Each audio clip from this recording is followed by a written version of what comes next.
Ok, Corillo, vamos a hablar de un caso que le voy a decir cuál es mira, la defensa.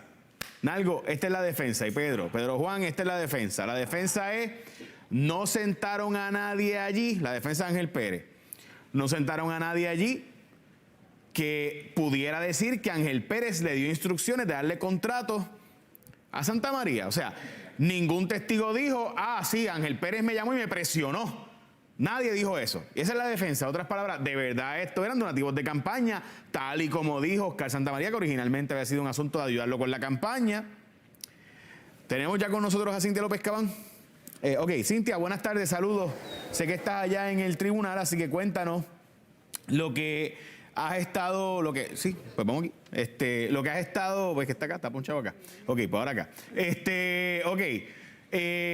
Cintia, cuéntanos lo que ha estado pasando y resúmeme cuáles fueron las posiciones de la defensa y la fiscalía. Sé que ya el jurado se retiró básicamente de deliberar.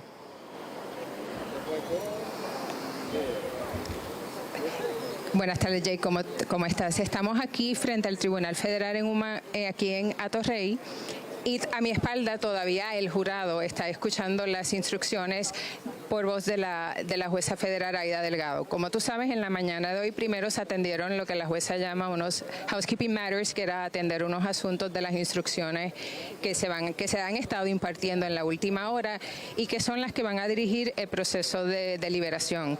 En síntesis, en la mañana de hoy lo que vimos es a la Fiscalía Federal presentarse un caso, plantear que esto fue un caso básicamente de codicia de parte del exalcalde de Guaynabo, Ángel Pérez. La Fiscalía planteó que se le dieron al exalcalde varios sobornos. En este caso son 3 sobornos que se dieron y están grabados, Jay, el 19 de mayo, el 1 de julio y el 19 de agosto del 2021. Y ellos un poco lo que hicieron fue repasar cada uno de los 3 delitos que enfrenta el alcalde. El alcalde enfrenta un cargo de conspiración, un cargo de soborno y un cargo de extorsión. Y se expone a una pena de cárcel estimada de 4 a 7 años. Fíjate, Jay, la Fiscalía presentó un caso relativamente sólido, utilizó una presentación de PowerPoint para guiar punto por punto al jurado sobre sus planteamientos. Por el lado de la defensa tuvimos entonces al licenciado Osvaldo Carlos, que claramente le dijo al jurado, miren, yo no tengo una presentación de PowerPoint, lo que le voy a pedir es que me escuchen y que usen el sentido común. Osvaldo Carlos planteó la teoría que ha sido hasta ahora de la defensa, y es que estos no fueron sobornos, sino que fueron donativos. Él hace un planteamiento que me pareció muy interesante, es que hasta ahora no hay ni una sola grabación donde Oscar Santamaría le haya dicho, o donde esté grabado, diciendo que le está dando unos sobornos al exalcalde de Guaynabo. Él sí plantea, Jay, que aquí, en todo caso, aquí no hubo un delito como plantea el Ministerio Público de extorsión y soborno a cambio de contratos municipales, sino que él plantea que aquí pudieron haber unas fallas o, en todo caso, unas omisiones con Hacienda, la Oficina de Ética Gubernamental y quizás unos delitos electorales. Algo que sí me llamó la atención y te lo comparto es que el licenciado Carlos hace un planteamiento interesante, y es que él plantea que la Fiscalía está intentando cambiar el Estado de Derecho en Puerto Rico, y es que aquí es legal contratar a personas de confianza, y usó como ejemplo al gobernador de Puerto Rico, Pedro Pierluisi, que tiene como asesora principal a su hermana Caridad Pierluisi. Eso a grandes rasgos ha sido lo que ha estado pasando, y mientras yo estoy aquí frente al tribunal, todavía el jurado está escuchando las instrucciones, Jay. Bueno, francamente mis excusas, pensaba que se habían ido a deliberar ya. Diablo, ok, esta instrucción está larga.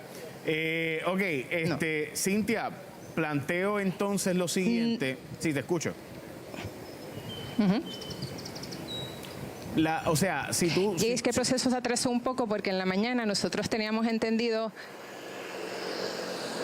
que íbamos a empezar con las argumentaciones finales, y lo que hubo fue una breve discusión sobre instrucciones. Así que eso nos atrasó como 1 hora, lo que obligó, el jurado está escuchando instrucciones desde las 2:15 de la tarde. Así que básicamente lo que lleva es 1 hora. Ok, perfecto. Déjame entonces plantearle para la gente que dice, ¿por qué pasa esto? Básicamente a veces nos pasa, recuerden que ella me escucha 6 segundos después. de lo que yo lo hablo aquí y les llega a ustedes en sus hogares. Así que por si acaso explicándole el porqué de a veces que hay como que un desfase cuando yo hablo y ella habla, yo debo decir, Cintia, gracias por el trabajo que has hecho. Sí planteo que creo que aquí la defensa está descansando, y dime si tú tienes la misma impresión, en que nunca sentaron un testigo a decir que Ángel Pérez le presionó o le dijo abiertamente tienes que darle un contrato a Oscar Santamaría ni a Alcano. O sea, en síntesis, esa es la defensa. La defensa es, él le daba unos chavos, sí, era para la campaña, esto es un delito administrativo, no un delito de corrupción, y por tanto, si bien es cierto que puede ser un delito de, ¿verdad?, haber cogido chavitos para la campaña y demás, no fue a cambio de nada, porque yo nunca le di instrucciones a nadie de que le diera nada a Oscar Santamaría. Eso es la defensa.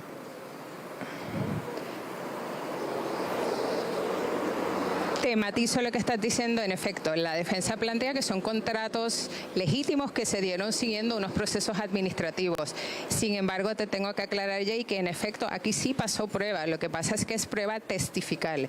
No hay grabaciones donde se escuche directamente a Oscar Santamaría o a Félix Elcano Delgado diciendo en grabación hecha por el FBI o encubierta diciendo que aquí había un quid pro quo, pero sí tenemos a dos testigos que bajo juramento dijeron, por ejemplo, lo primero que soltó Oscar Santamaría desde el banquillo de los testigos, que él estaba aquí por darle sobornos a Ángel Pérez. Así que el planteamiento de la defensa es que tenemos solamente que creerle a Oscar Santamaría, que aquí lo que está es un testimonio sin corroborar.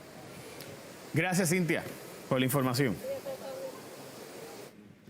Bueno, estaremos obviamente del Tribunal Federal y en cualquier momento, de hecho vamos a estar en Noticentro hoy para darle el análisis de este caso y, ¿verdad?, finalizar. Si es que hay un veredicto hoy, puede pasar como el caso de Sixto George, donde el jurado se acabaron las instrucciones, ya son las 5,